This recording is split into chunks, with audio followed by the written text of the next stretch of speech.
Bienvenue dans cette capsule vidéo sur les interactions. En physique, le système est l'objet qu'on étudie. Je précise aussi qu'un objet en physique peut être des molécules, un objet classique, une personne ou même une planète.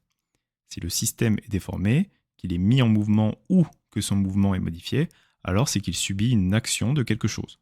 Par exemple, l'aimant modifie la trajectoire de la bille ou la corde est déformée par la présence de la funambule. Seulement, si le système subit une action par un objet, alors le système agit également sur cet objet, par réaction. On ne parle alors plus d'action, mais d'interaction. Il y a deux types d'interactions. Celle de contact, si les deux objets se touchent, comme la réaction de la corde sur la funambule qui la repousse vers le haut, et les interactions à distance, comme le magnétisme ou la gravité. Attention, dans ce cas-là, les objets peuvent se toucher, cela n'empêche que c'est une action à distance, car en les séparant, il y a toujours l'action. Dans l'exemple de l'aimant, la bille peut toucher l'aimant, cela reste une interaction à distance. On peut représenter toutes les interactions sur un système en faisant un diagramme objet-interaction, au crayon à papier et à la règle. Pour faire le diagramme, on commence par trouver l'objet étudié, on liste ensuite tout ce qui agit sur cet objet. Une fois qu'on a fait ça, on place tout ce qu'on a listé dans des ovales. Enfin, on les relie par des doubles flèches. Si elles sont pleines, alors c'est une interaction de contact. Si elles sont en pointillés, elles sont à distance. Prenons par exemple la funambule. On l'appellera Margot. C'est notre objet étudié.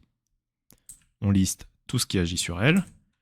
Il y a la terre, la corde qui la repousse, sinon elle tomberait, et l'air autour d'elle. On place tout ça dans des ovales, puis on les relie avec des doubles flèches. Margot touche l'air et la corde, donc les doubles flèches sont pleines. Et la terre l'attire grâce à la gravité, donc c'est une interaction à distance, avec une double flèche en pointillé. On peut également représenter une simple action par une flèche simple que l'on appelle force. Une force se mesure grâce à un dynamomètre et l'unité est le newton. On mettra un N majuscule quand on l'écrira avec un résultat. On peut voir que cette force a un nom. F voiture dynamomètre. Le premier mot que l'on écrit est l'objet qui agit, et le deuxième est celui qui subit l'action. Ici, la voiture agit sur le dynamomètre. Chaque force a 4 caractéristiques. Sa direction, c'est la droite, elle peut être verticale, horizontale, ou par exemple pour la voiture, c'est la droite qui passe par la voiture et le dynamomètre. Cette droite a 2 sens, c'est la pointe de la flèche. Si elle est horizontale, alors elle peut très bien aller à gauche, mais aussi à droite. Dans notre exemple, le sens est vers la voiture. Ensuite, il y a le point d'application. C'est là où commence la flèche.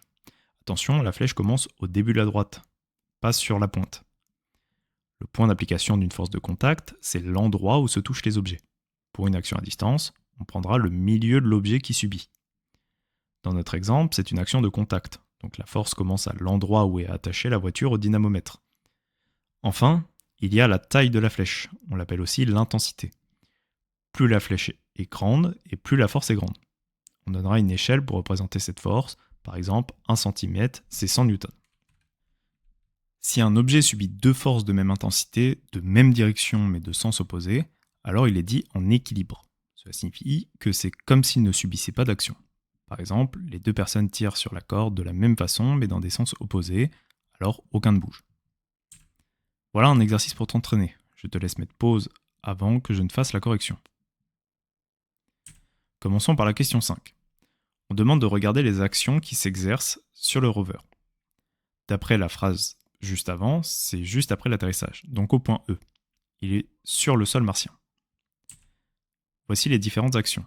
Déjà, il y a la planète Mars qui l'attire par gravité. Pour éviter qu'il ne s'enfonce, le sol martien le repousse. On aurait pu mettre l'action de l'atmosphère comme on dirait l'action de l'air sur la Terre, mais c'est bien indiqué qu'on la néglige, donc que l'on ne prend pas en compte cette action. Passons à la question 6. On nous dit de représenter l'une des actions. On prendra l'action de la planète Mars par gravité que l'on appelle le poids. Le poids a toujours une direction verticale et le sens est vers le bas. En comparant avec la Terre, la gravité ne nous envoie pas dans le ciel, elle nous attire bien vers le bas. On nous dit 15 cm fait 1000 N et que la force est de 3906 N. Cela nous donne 3,6 cm. On fait le rectangle que représente le rover. C'est une force à distance, donc le point d'application est le centre du rover.